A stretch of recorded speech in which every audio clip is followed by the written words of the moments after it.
에스라 2강인데요. 오늘 두 번째 시간인데, 오늘 에스라에 대한 내용은 사실 조금 짧게 할게요. 그리고 그 다음 성경 기독교 상식을 좀 제가 오늘 좀 말씀드리겠습니다. 이 1시간 동안에 예배 드리랴, 성경 공부하랴, 또 기독교 상식 또 강의하려니까 시간이, 제가 또 욕심이 많아서 자료를 너무 많이 준비해서 좀 짧게 해야 되는데, 우선 에스라를 구속사 맥락으로 봤을 때 열왕기상하고 비교해 보면요, 열왕기상하는 원인이 죄라는 걸 알려줘요. 그래서 그 죄의 결과로 심판, 너희들이 바벨론 포로가 되었다는 것이 열왕기상하의 메시지였죠.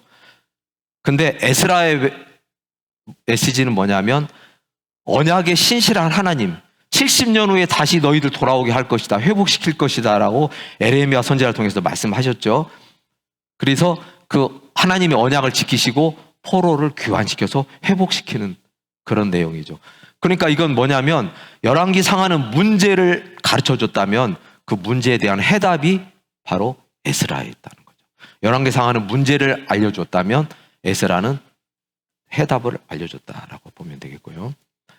자, 에스라에 내포된 구속사적인 의미를 살펴보면, 첫째, 하나님께서는 왜 이스라엘을 다시 회복을 시키셨는가? 구속사적으로 의미를 살펴보면 하나님의 이름 때문입니다. 하나님의 영광을 위해서죠. 내가 이렇게 행하면 너희를 위함이 아니다. 에스겔서에 나오죠. 너희가 들어간 그 나라, 여러 나라에서 더럽힌 나의 거룩한 이름을 위함이다. 하나님의 거룩한 이름이 더럽혀졌다는 거죠. 하나님께서는 이스라엘 백성을 택해서 영광 받으시길 원했는데, 그렇게 불순종하고 우상 숭배하고 돌이키지 않으니까 심판받으니까 하나님의 이름이 땅에 떨어지게 되잖아요. 그러니까 하나님의 거룩한 이름을 위해서 회복시켰다는 것. 두 번째로는 아브라함과의 언약을 지키시는 겁니다. 내가 그 땅을 너에게 줄 것이다. 큰 민족을 이룰 것이다. 너로 말미암아 천하 만민이 복을 얻으리라 라고 아브라함에게 약속하셨는데, 그 약속을 하나님께서는 수백 년이 지나도 잊어버리지 않고 지키시는 거예요. 또 다윗 언약도 있죠. 시간이 없어서 제가 간략하게 하는데 다윗에게 하신 언약도 있죠. 그걸 하나님께서는 지키시는 겁니다. 세 번째는요, 예수 그리스도를 예표하고 있다.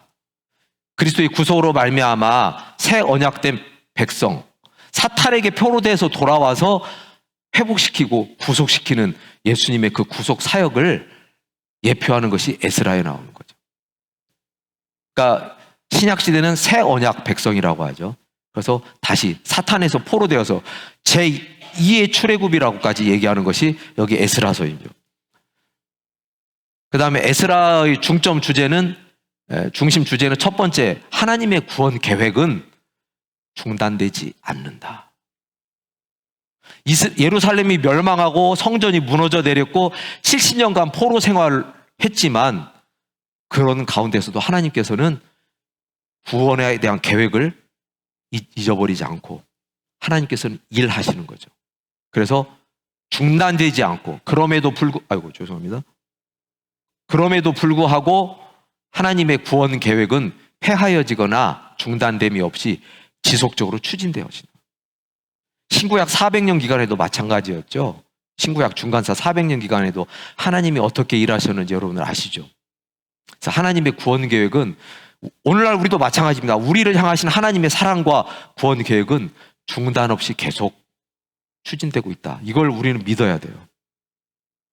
자, 이거는 지난번에 했던 내용인데, 에스라를 구조를 살펴보면 1장에서 6장까지는 1차 포로 교환이었고 7장부터 10장까지는 2차 포로 교환이었다. 이걸 지난주에 나왔던 거고, 세부적으로 보면은 1장에서 2장 내용은 스룹바벨을 통해서 1차 교환한 내용입니다. 그리고 3장에서 6장은 방해로 16년간 성전 건축이 중단이 돼버려요. 방해 세력으로. 그런데 학개하고 스가랴 선지자 아시죠? 학개 스가랴 선지자가 성전을 다시 재건하게 또 격려하고 하나님 말씀을 주죠. 2차 포로 계획은 포로가 귀환한 것은 에스라 7장 8장에서 나오죠. 에스라가 왕의 신임을 얻고 지도자가 되어서 다시 2차로 포로들을 이끌고 돌아오는 것이 에스라의 인도이고요. 9장에서 10장은 회개운동입니다. 회개운동.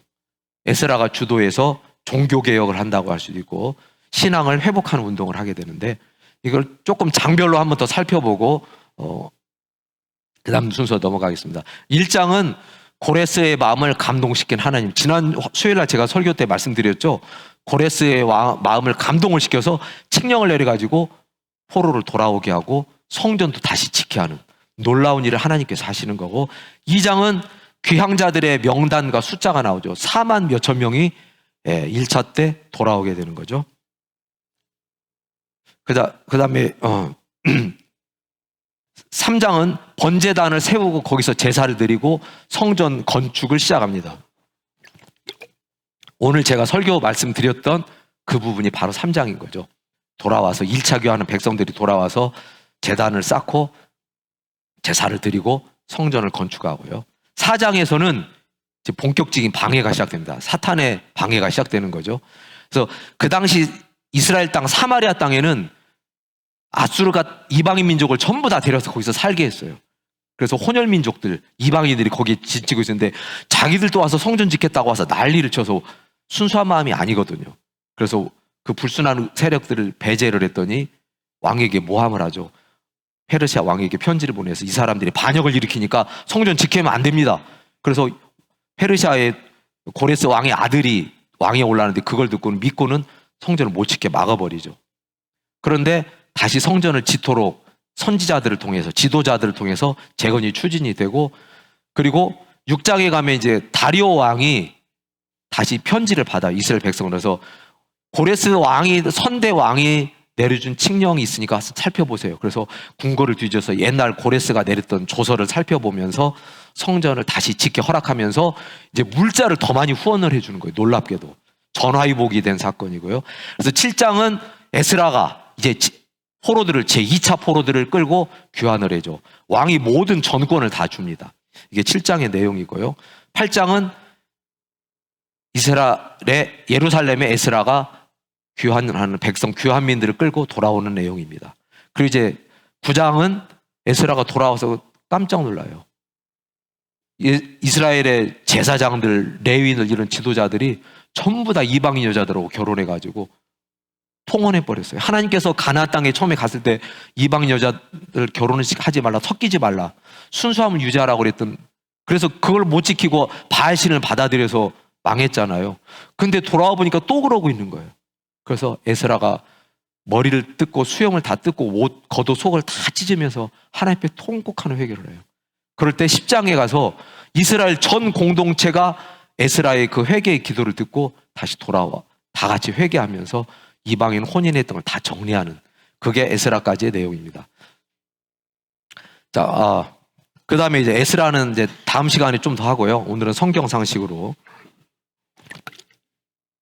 지난번에 제가 이거 설명했던 거죠. 숲을 먼저 보냐, 나무를 먼저 볼 것이냐, 이건 설명했던 내용이고, 우리가 퍼즐을 맞출 때 전체 큰 그림을 먼저 보고 퍼즐을 맞추는 게 쉽다. 전체 큰 그림을 보지 않고 하나하나씩 맞추려고 그러면은 되지 않는다. 우리가 제가 이걸 말씀드린 건 뭐냐면, 성경을 볼 때도 전체 숲을 내려다보는 것을 먼저 하자. 그리고 그 다음에 나무 한 그루를 봐야 된다. 왜냐하면 성경 하나하나를 들여다보면요, 왜 이해가 안 돼요. 근데 창세기부터 계시록까지가 하나님의 큰 그림, 빅픽처, 그랜드 플랜, 뭐 여러 가지로 얘기할 수 있는데, 하나님의 거대한 계획을 큰 눈으로 내려다보면은, 아, 창세기가 이래서 쓰였구나. 아, 출애굽기는 이런 의미가 있구나. 아, 신약에 오면 이건 이런 의미가 있구나. 요한계시록에서 이래서 쓰였구나. 그 큰 그림을 조합하면서 성경을 읽으면요, 훨씬 쉬워요. 그래서 제가 이거를 말씀을 드리는 거고요. 그래서 우리가 종합적으로 성경을 보는 방법이 있고 분석적으로 보는 방법이 있는데, 큰 그림을 파악하는 종합적 접근법이 먼저 필요하다. 전체 맥락을 알면 성경을 넓게 보는 겁니다. 분석적으로 보는 것은 한 곳을 깊이 파는 건데, 세밀하게 볼 수 있고 깊이 있게 보는 건데, 둘 다 필요하죠. 근데 먼저는 넓게 보는 것이 필요하다. 위에서 내려다보는 거죠. 비행기 타고 내려다보듯이 성경을 내려다보는 거고, 이렇게 밑에서 파헤치는 것은 분석적으로 보는 거고요. 자, 여러분, 성경을 전체를 딱 보면, 성경을 전체를 보면 되는데, 성경을 나눠보면 신약과 구약이 나눠지죠. 그 다음에 이제 신약 그러면 마태복음, 마가복음에서 또 다 각 권이 있죠. 근데 각 권이 있으면 더 세부적으로 나누면 각 장이 있어요. 각 장이 있고 각 장을 더 나누면 뭐가 나오죠? 단락이 있어요.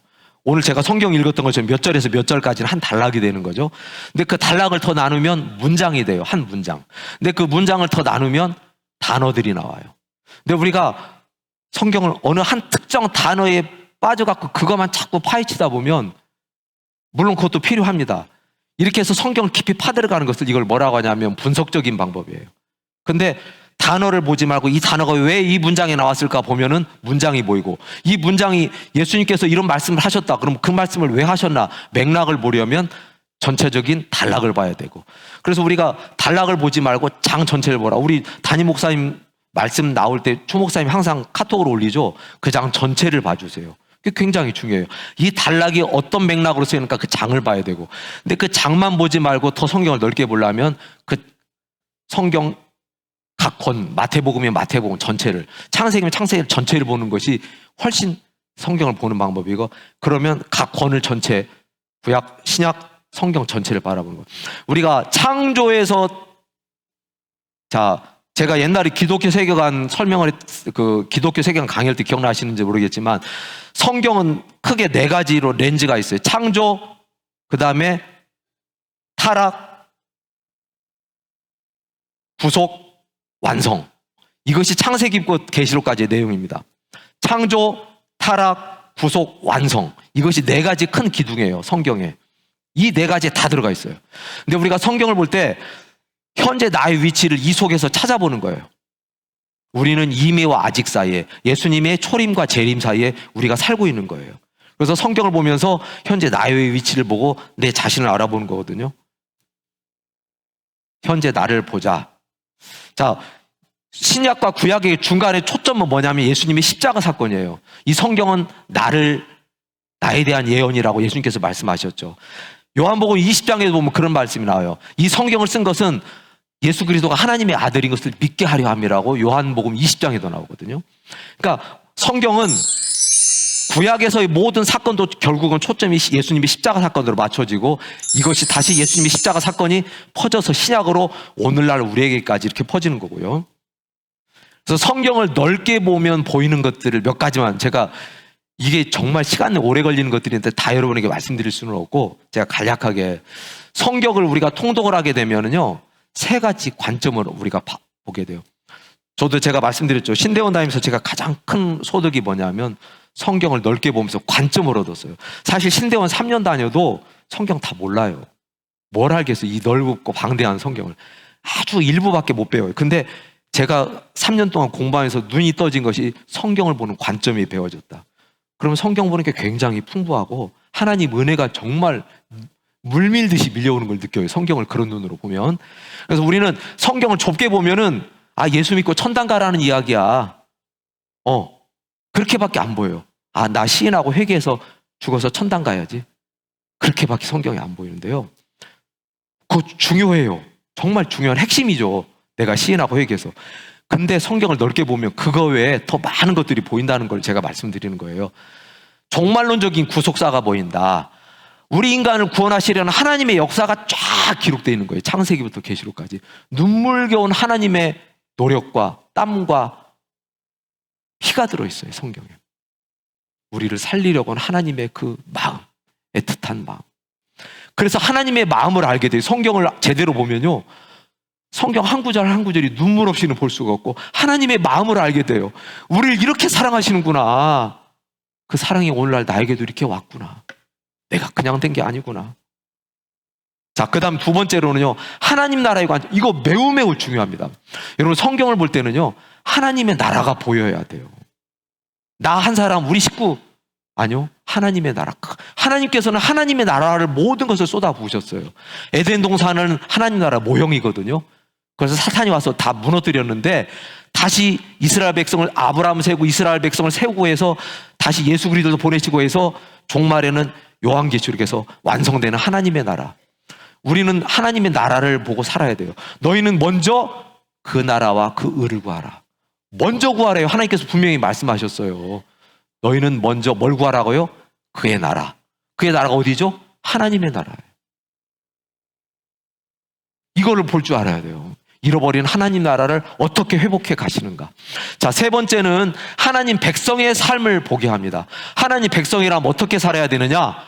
거룩하게 구별된 삶을 살아야 돼요. 우리 담임 목사님 말씀하시잖아요. 우리 말로는 맨날 십자가도 든다가 자부심 갖고 교만해지기만 하지 우리 삶이 변했냐는 거예요. 중요한 것은 우리 삶이 변화. 어떻게 하나님의 사람이 세워져서 어떻게 살아가는지 성경에 다 나와 있다. 이 세 가지를 우리가 보라는 거고요. 그래서 성경의 시작과 끝은 창세기에서 계시록까지죠. 창세기는 처음 창조고 요한계시록은 새로운 창조입니다. 창세기에 나오는 인간은 두 명의 순결한 인간이지만 요한계시록에 가면 구속받은 수많은 성도들이 나와요. 하나님의 완전한 통치, 하나님과 조화를 이루는 모든 피조물들이 나오는 것이죠. 이게 성경을 보는 눈입니다. 관점을 보셔야 돼요. 자, 신약을 나눠보면 구약은 그림자라고 할 수 있죠. 모형이라고도 하고요. 근데 신약은 실체입니다. 실체가 드러나는 거죠. 옛 언약, 새 언약, 모형, 실체. 그래서 아브라함도 다윗도 예수님을 봤다라고 성경에 분명히 나와 있어요. 찾아보실 수 있죠? 여러분, 아브라함이 예수님을 어떻게 알아요? 다윗이 어떻게 알아요? 성경에 있어요. 찾아보세요. 그러니까 예수님을 멀리서 바라보는 거예요. 멀리서. 우리를 구원하실 메시아가 장차 오시겠구나. 근데 실제로 예수님이 오셨다라는 것이고요. 구약에서는 기다렸다면 신약에서는 성취되었다. 구약에서는 인간 위에 계신 하나님, 신약에서는 인간과 함께 하시는 하나님. 구약에서는 동물 희생 제사를 드렸다면 신약에서는 자기 자신을 희생 제물로 드리셨다. 누가요? 예수님께서.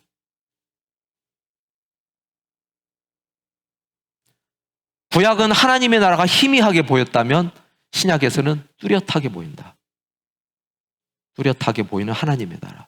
예수님께서 이 땅에 오시면서 하나님의 나라를 가져오셔서 하나님의 나라가 열렸어요. 제가 언젠가 또 시간이 되면 거기에 관련된 자세한 말씀을 드리도록 하겠습니다. 그래서 성경을 보면 넓게 보이는데 우리가 성경을 볼 때 반드시 주의해야 될 것은 제가 아까도 말씀드렸죠. 맥락을 보라. 우리가 성경에서 한 단어만 딱 따가지고 인용을 해서 자기에 맞게 풀어버리면 이단이 되기 딱 좋다. 예를 들어보면 제가 지난번에 교구장회의 때도 말씀드렸는데 요한 3서에 보면 이런 말씀이 있어요. 사랑하는 자여 내 영혼이 잘된 같이 내가 범사에 잘되고 강건하기를 내가 강구하노라. 그러면 우리는 이걸 딱 따가지고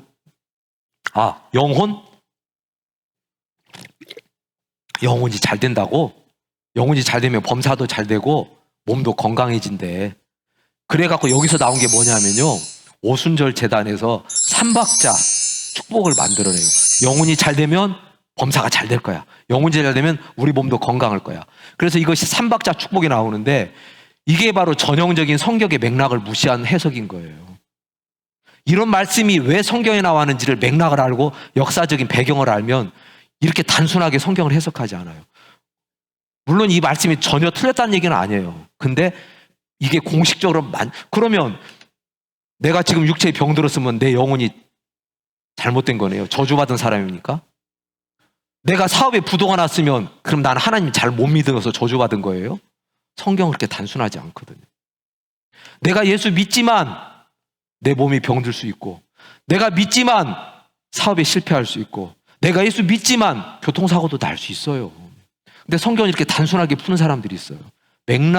그래서 역사적인 배경을 알고 맥락을 알고 왜 이때 사도 요한이 이런 말씀을 하셨는지 어떤 뜻인지를 알아야 돼요. 그래서 성경이 공부가 필요하다. 성경은 하나님 말씀하고 있다. 성경 속에서 하나님을 만나야 합니다. 기독교 상식까지 제가 들어가려고 했는데 또 시간이 제가 조금 9시 아직 조금 한 3분 남았는데 조금만 하는 데까지 하고 마치고 나머지 시간 또 다음 시간 해야 될 것 같습니다. 여러분, 신학에 대해서 저도 신대원 갈 때 신학을 가는 걸 굉장히 무서워했어요. 우리 그런 거 있잖아요. 우리 지난번에 담임 목사님도 그런 말씀 하시더라고요. 사역자를 말고 우리 총회는 신학한다고 막 위험하게 생각하는데 왜 그런지 모르겠어요. 담임 목사님도 그런 말씀 하시는데 저도 그랬어요. 신학하면 안 되는 줄 알았어요. 신학은 매우 위험한 거. 왜 그랬죠? 신학하면 잘못되는 분들이 많이 있었어요, 실제로. 신학하면서. 자, 우리가 신학의 뜻이 뭐냐면 theology. 이건 뭐냐면 네오스 플러스 로고스인데요. 영어 써서 조용하요. 이 신학은 하나님, 네오스가 하나님이고 로고스는 말씀이거든요. 그러니까 신학이라고 하는 것은 학문이 아니에요, 원래는. 근데 우리가 이름을 신학 그러니까 공부하는 걸로 생각하는데, 제가 신대원 가서 3년 동안 귀가 따갑게 들은 얘기가 있어요. 우리 그 신대원 총장님이 항상 이걸 외우게 해요. 신학은 학문이 아니다. 살아있는 예수 그리스도의 생명의 말씀이다. 이걸 막 외우라고 3년 동안 시켰어요. 근데 우리는 신학을 이론으로 생각하고 그런 머리가 잘못되고 막 저도 그렇게 생각을 했어요. 근데 우리가 이제는 이걸 벗어날 때가 됐다. 여러분, 신학을 하면은 신학이 위험한 것이냐? 잘못된 사례가 있어요. 신학하다가 잘못된 분들이 분명히 있습니다. 그러면 신학 자체가 나빠서 그럴까요? 두 가지 경우가 있어요. 제가 생각하는 거예요. 신학을 하는데 왜 잘못되느냐? 첫째 이유는 정통신학을 안 해서 그래요. 정통신학이 아닌 걸 하면 위험합니다. 정통신학을 해야 돼요. 기독교 2000년 역사에서 내려온 동안 하나님의 섭리 가운데서 신학을 하나님께서 주신 거예요. 근데 이 정통신학이 아닌 옆으로 빠지는 신학이 너무너무 많아요. 자유주의 신학, 신정통신학, 해방신학, 과정신학, 퀴어신학, 이외에도 엄청 많은 잘못된 신학들이 있어요. 근데 우리는 정통신학을 우리는 알아야 돼요. 그리고 또 한 가지는 뭐냐? 왜 또 한 가지 잘못되느냐? 사람이 문제인 거예요. 신학이 문제가 아니라 사람이 문제인 거예요. 여러분, 제가 그런 예를 들어서 이건 이 얘기만 하고 마쳐야 될 거예요. 나머지는 다음에 할게요. 제가 우리 총회 목사님들 앞에 가서도 회의할 때 토론회 할 때 그런 얘기를 했어요. 어떤 사람이 도둑놈이 높이뛰기를 엄청 잘해가지고 남의 울타리를 훌쩍 잘 넘어.